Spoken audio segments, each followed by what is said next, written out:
La Virgen y todos los santos, sigue David Murcia Guzmán.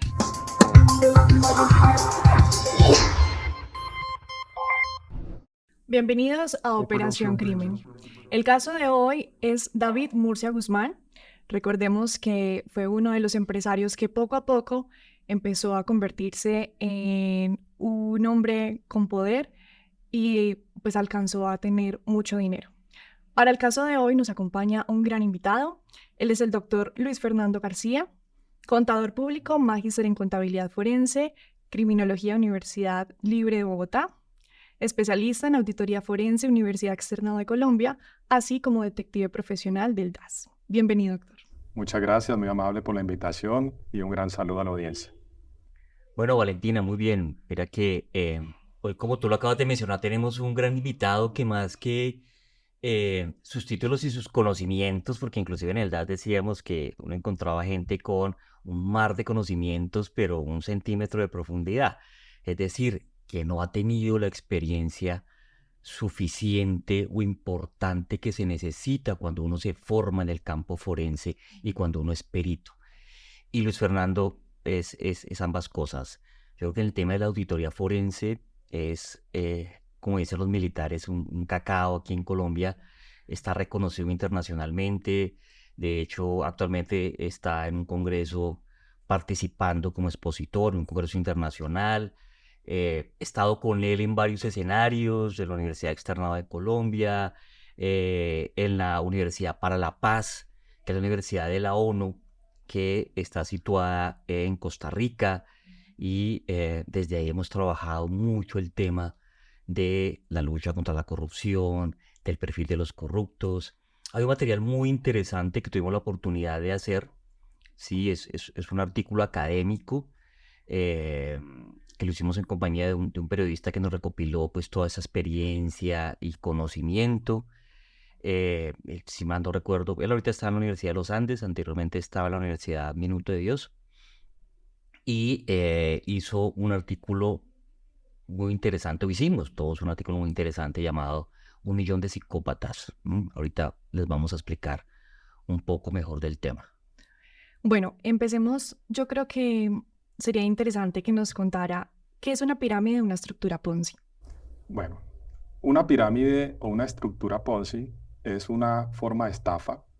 En Colombia no se ve como una estafa, sino que se ve como un delito que fue regulado por la Ley 1357 del 2009, toda vez que cuando se crea la pirámide DMG, David Murcia Guzmán, la cual fue intervenida en el 2008, pues el gobierno tuvo que emitir unos decretos de emergencia precisamente porque la manera como se estaba dinamizando, digamos, el sistema financiero bancario, sobre todo las personas retirando sus ahorros, retirando sus dineros, haciendo créditos, pues estaba dejando el sistema un poco inestable. El gobierno emite un decreto de emergencia, inmediatamente intervienen DMG y en el 2009 reforman el Código Penal, reforman nuestra normatividad penal, imponiendo penas más severas sobre la captación masiva. De hecho, son penas no tan lapsas, porque una persona que sea condenada por captación puede pagar entre 10 años y 20 años de cárcel, sin concurso. Es decir, sin concurso homogéneo, heterogéneo, son temas muy jurídicos, pero quien está digamos, en el negocio de la captación, pues tiene que o tendría que verse abocado a esta sanción, no solo desde el punto de vista penal, sino desde el punto de vista de las superintendencias. ¿Por qué? Porque las superintendencias como las sociedades, las supersociedades o la superintendencia financiera tienen decretos, tienen normas, tienen resoluciones que controlan la captación. Entonces una pirámide se ve como un negocio que ofrece un dinero fácil a unas personas, pero que se sostiene con la base de la captación. Es decir, entre más incautos yo convenza con el modelo de negocio que le estoy ofreciendo de dinero fácil, quienes decían que DMG era dinero fácil, claro, tú metías 10 y ganabas el 300% de 10 en 2 o 3 meses, pues un negociazo. Si el sistema financiero hoy te ofrece el 15, 20 de interés, digamos, un CDT puede estar poniendo, ahorita no tengo el dato exacto, pero digamos una cifra, un 15, un 20% efectivo anual, pues quien se te acerque a ti a ofrecerte un negocio el 200 o el 300%, pues tú fácilmente inviertes tu plata.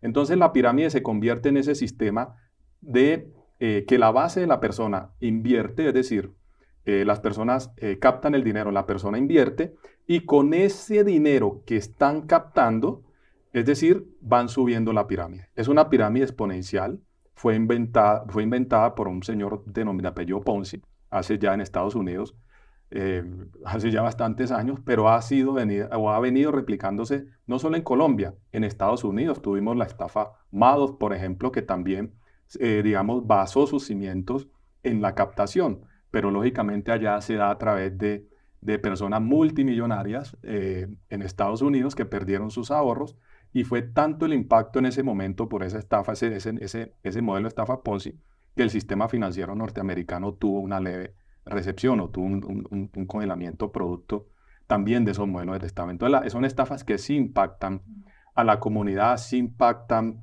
negativamente el sistema financiero y sobre todo la economía. Doctor Belisario, ¿por qué es tan fácil caer en esto?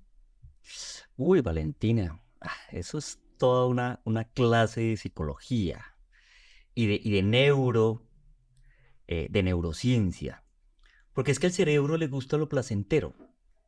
Y el cerebro, para ahorrar energía, busca la vía más fácil. Entonces, como muy bien nos explicaba ahorita Luis Fernando, para el cerebro es muy atractivo decirle que si invierte 1.000.000, en 2 o 3 meses va a tener una ganancia del 300%. Y el cerebro lo imagina. Dice, wow, voy a tener 3 millones, 6 millones más. Y empieza a fabricar con eso escenarios que le gustan, que le generan dopamina, que le generan cierto placer, y cae. Y si adicionalmente empieza a corroborar con el que le dice, mire, hágale que yo también invertí y recibí tanto dinero, a mí me fue bien, pues esto va captando y va generando esta situación tan fácil.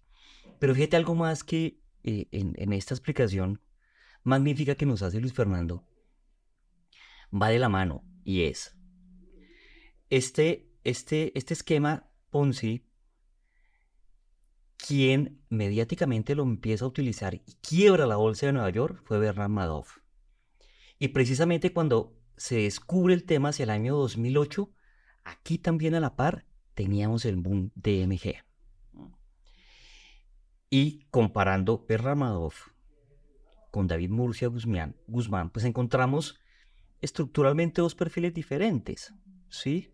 Madoff fue un tipo que se formó haciendo inversión, nace en Nueva York, en el estado de Nueva York, se cría y empieza a conocer mucha gente, en especial de un conglomerado judío muy rico, como muy bien decía, y a convencerlos de esas inversiones multimillonarias.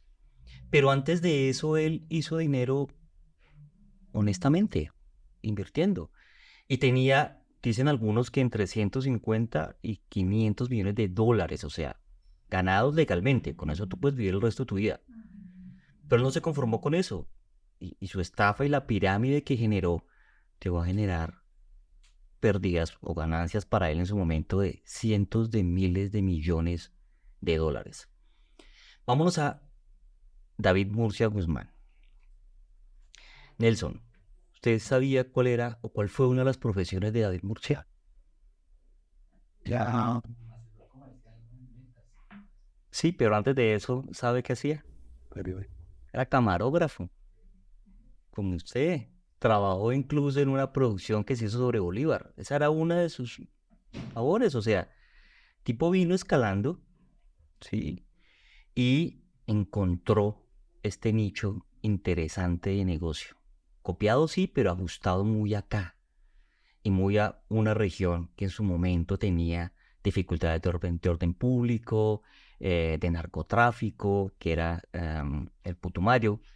Y ahí empieza a generar todo este emporio tan impresionante. Lo tenía pensado desde antes.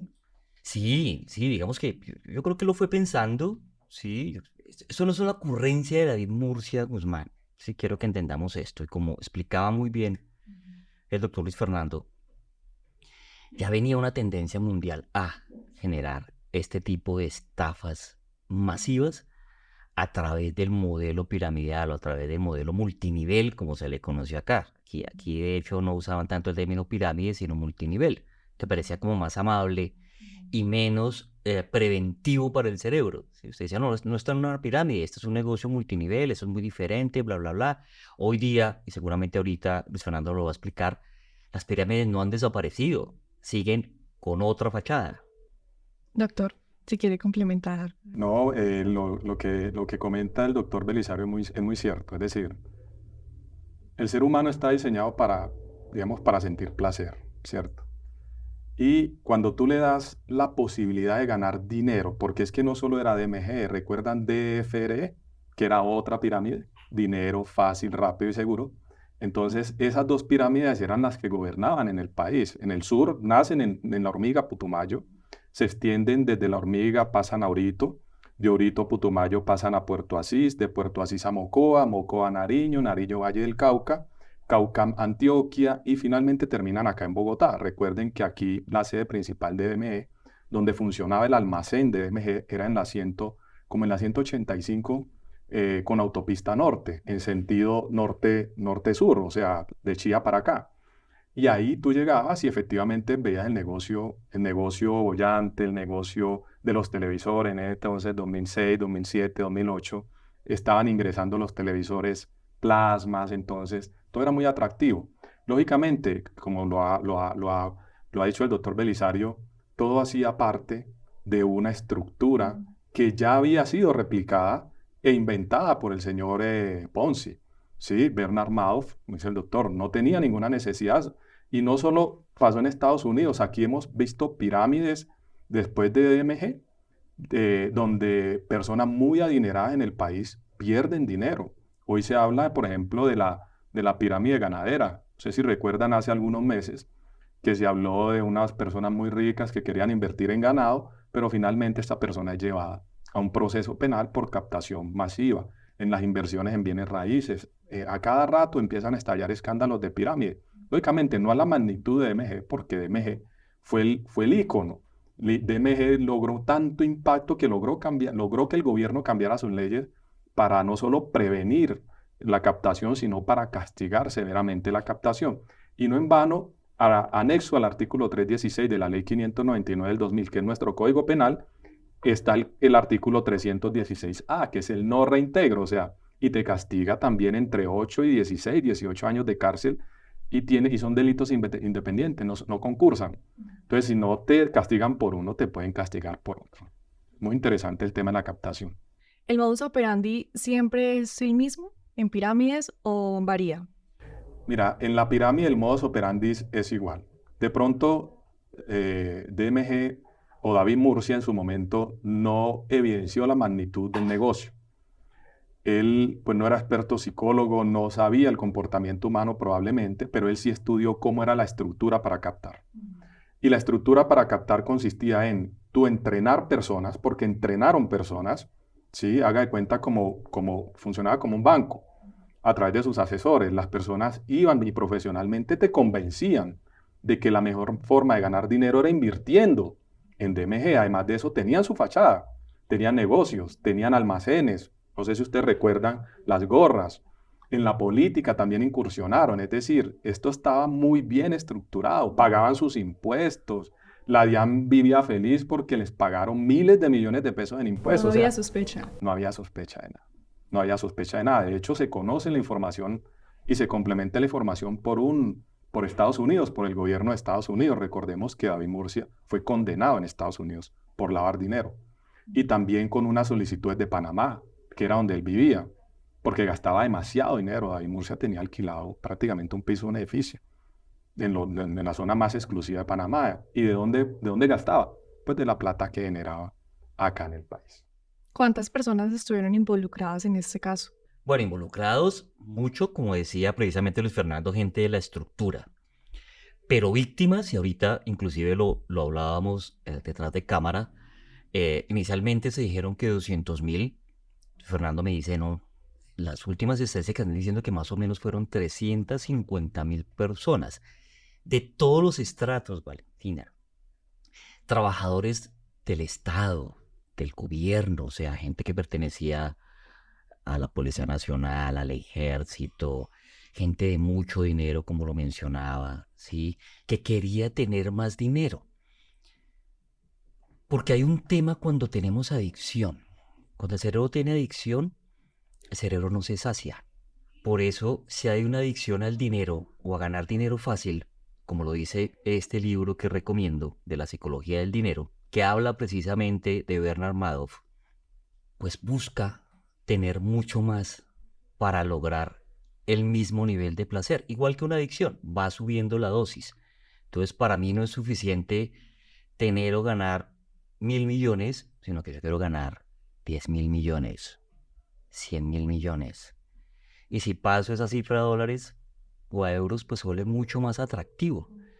Es un tema de nuestro comportamiento, de la ambición desmedida, de el precario control de los impulsos que tenemos, de a veces no utilizar de la mejor manera nuestras funciones ejecutivas para tomar decisiones que precisamente, en primer lugar, no le generen daño a los demás, no se aprovechen de los demás, y en segundo lugar, daño propio y a los seres más cercanos.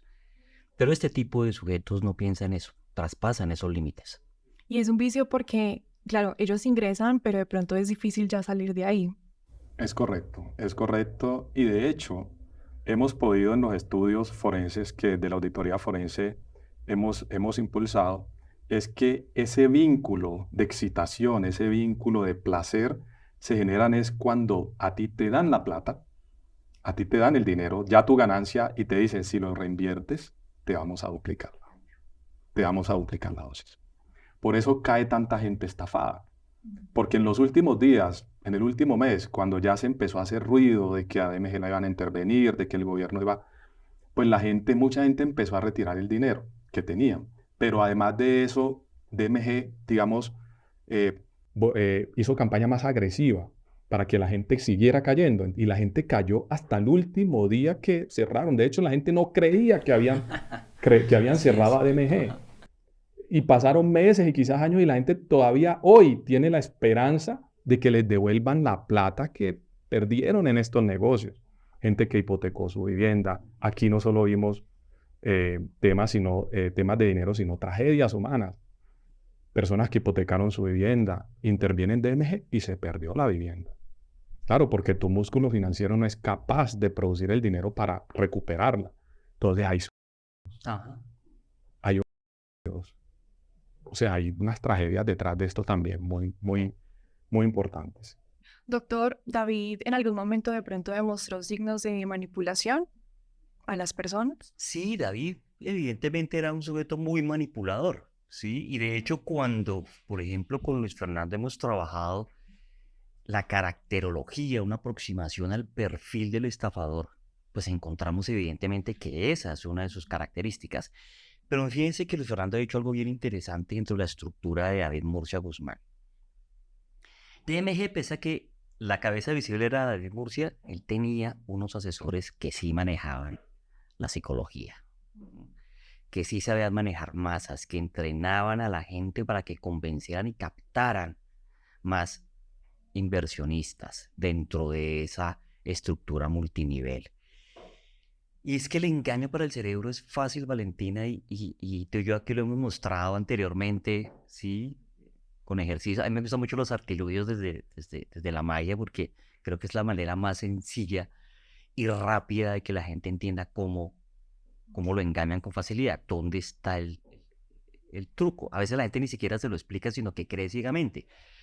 Entonces, toda la estructura que David Murcia tenía de la gente en ese negocio multinivel le decía, mire, su inversión puede ser multiplicada rápidamente. Usted acá puede que vea un dado que vale 1.000.000 de pesos, pero este dado puede fácil y rápidamente convertirse en muchos dados que pueden cada uno valer 1.000.000. Entonces aquí ha ganado no solamente 6, 7, sino 10 millones de pesos.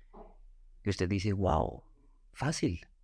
Y esto capta sus emociones. Recordemos que nuestras emociones están en una estructura llamada sistema límbico, donde también se anida la memoria.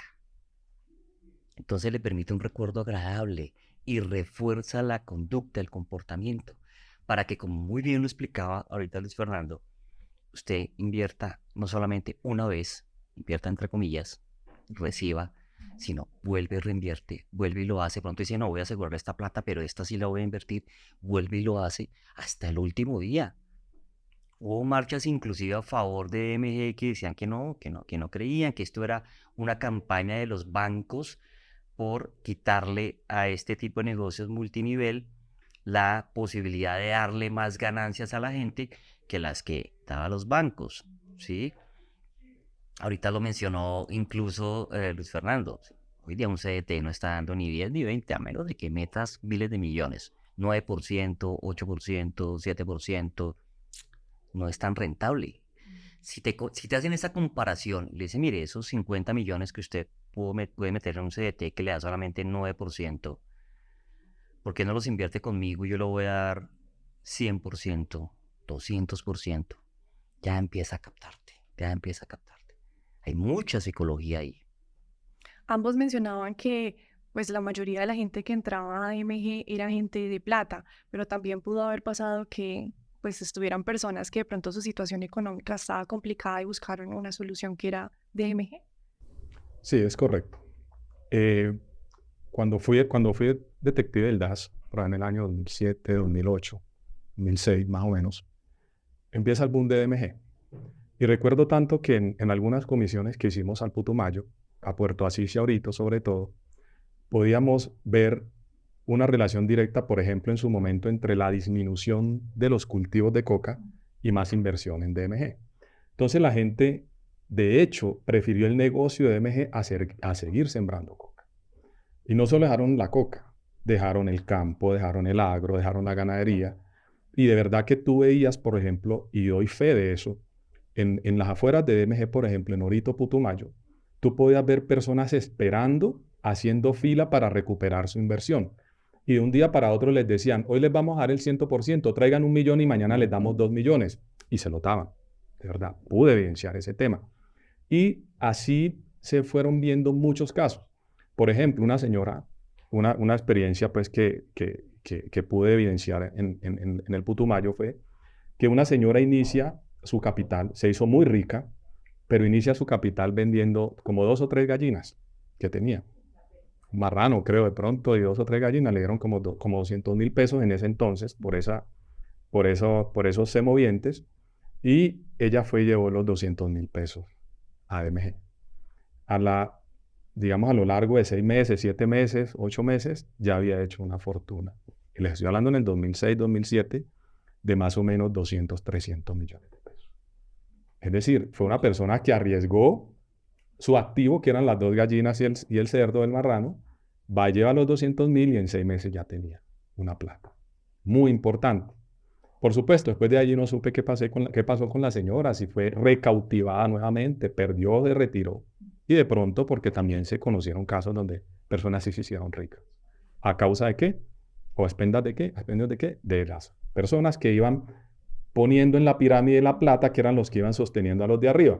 Es decir, los de arriba disfrutaban la plata porque ellos eran los que... Por eso aquí la antigüedad era muy importante.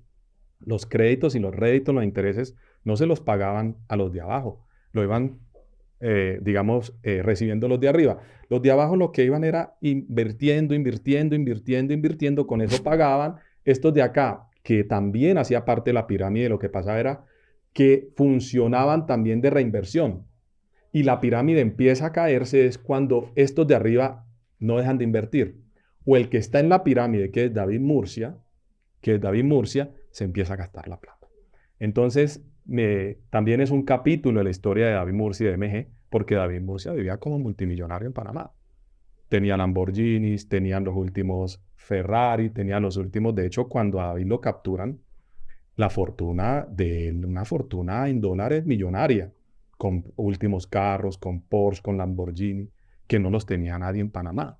Entonces miren que a través de esa figura, pues las personas que fueron invirtiendo, pues terminaron enriqueciendo a otros, entre ellos a David Murcia. Y donde usted hace un hueco, en todo negocio donde usted hace un hueco, los de abajo siempre van a perder. Esa es la predicción de los modelos de captación masiva. Y aquí nos advierten, hay campañas de la superintendencia, hay campañas de las autoridades judiciales, no inviertan, no hay dinero fácil, no hay intereses más allá de lo que dice el sistema financiero, pero seguimos cayendo. No se ha acabado, lo dijo el doctor Belisario, No se han acabado los sistemas piramidales en el país. Han evolucionado hoy. Gracias a la tecnología tenemos otros modelos piramidales y aún así la gente sigue cayendo. ¿Cómo cuáles, doctor? Por ejemplo, las criptomonedas. Es un negocio súper atractivo porque a ti ¿qué te venden en una criptomoneda? Te venden digamos, una capacidad de adquisición en otras monedas que tú no sabes realmente qué son porque hay cientos de monedas virtuales. No solo es el Bitcoin es como la más famosa. Pero, por ejemplo, en Colombia, en Boyacá, hay una Bitcoin, por ejemplo, porque allá cultivan escarabajo. Entonces hay una Bitcoin que se llama escarabajo. Y hay otras, hay cientos de monedas. Entonces a ti te dicen, bueno, trae la plata, dame 20 millones, yo te la invierto por Bitcoin o te la convierto en otra cripto. Aseguro porque pues las criptos no se valorizan tanto como si pierde valor adquisitivo el peso frente a algunas divisas como el dólar y el euro. Entonces te lo dejan ahí quieto. ¿Cuál es el negocio? Que empiezan a jugar con diferenciales cambiarios. Pero el riesgo no es el forex o como se llama, no es ese intercambio de divisas, sino el riesgo es que yo no te devuelva la plata a ti. Porque yo, tranquilamente, tú no sabes para dónde me la llevé. Yo te puedo decir a ti, yo te la invertí en dólares o te la invertí en criptos, pero tú no sabes realmente si tú te la robaste. Mira, y aquí pasó por lo menos en el 2017, en el 2018, con el boom de las criptomonedas, empezaron a crear formas de estafar a la gente. Y la última que tuve conocimiento a través de estas criptomonedas eran 100.000 personas, 80.000 personas cautivadas y que perdieron todo. Y el modelo del negocio era digamos, tan fácil de saber de que se iba a convertir en una estafa, porque tú terminabas consignando la plata, tu dinero de tu inversión, en una cuenta de un tercero que tú no sabías quién era. Es decir, tú metías la plata o invertías la plata en una cuenta colombiana. La plata nunca viajaba al exterior. Entonces, cuando ya analizamos esto, pues dijimos, era muy fácil que los estafaran. Bueno, Valentina, fíjate lo interesante que nos ha dicho Luis Fernando y en especial para quienes nos escuchan, nos ven, nos siguen, que se deben hacer en su mente, cuando yo hablo de mente hablo de cerebro, la pregunta, bueno, ¿cuáles son esas formas modernas de captar y estafar? Ya nos ha mencionado algunas con las que sin lugar a dudas debemos tener mucho cuidado, prevención.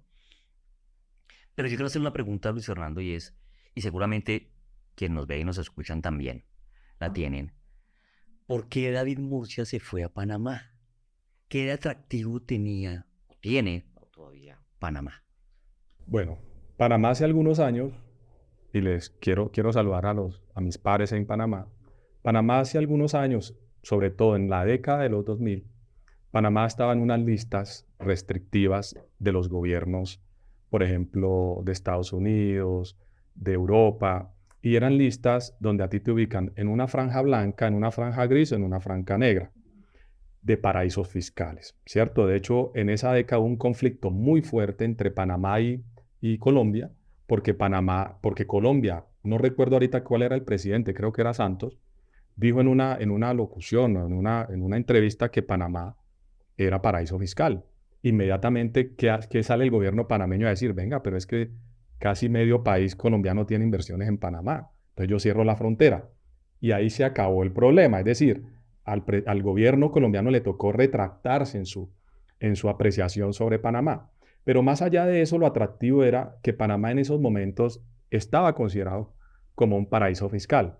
De hecho, posteriormente, no sé si ustedes recuerdan un escándalo que se llamó Panama Papers, los famosos papeles de Panamá, donde salieron más de 2.000 empresas colombianas con negocios en Panamá a través de sociedades offshore. Quiero aclarar que las sociedades offshore no son ilegales, no son ilícitas. La sociedad offshore lo que significa es fuera de costa, pero también existen las sociedades inshore, o sea, dentro de las costas. Por ejemplo, las sociedades que se acerca a una cámara de comercio a constituir, es una sociedad inshore, es una sociedad dentro de las costas. Las offshore, por ejemplo, imagínense una sociedad no sé, por ahí en Cartagena, donde quedan las islas y esto. Eso no existe, o sea, está solo en el papel. Entonces, para David Murcia fue muy atractivo irse a Panamá por la falta de controles sobre todo el movimiento del dinero. Crearon empresas en Panamá, crean cuentas en Panamá, offshore, y por supuesto, la plata que sale del país sale a través de esas cuentas. Con o sin controles, pues ya sabemos la historia, por qué David Murcia decidió estar allá. De hecho, fue capturado en Panamá. Doctor, ¿David Murcia fue astuto? ¿Fue inteligente? Sí, yo diría que más astuto que inteligente, ¿sí? Tuvo bastante astucia y como explicábamos anteriormente, supo rodearse de gente que le sirvió para consolidar esa estructura. ¿Mm? Fíjate cómo busca Panamá, fíjate cómo lo ha explicado de bien Luis Fernando de por qué Panamá y no otro país, ¿sí? Y no otra región, o por qué no quedarse acá y por qué instaurarse en Panamá. Entonces tuvo esa astucia para crear esa estructura. Y esto lo lleva también, y lo hemos trabajado académicamente en nuestras disertaciones, tanto Luis Fernando como yo, cuando hablamos de la caracterología del corrupto, ¿sí? De ese corrupto de alto nivel.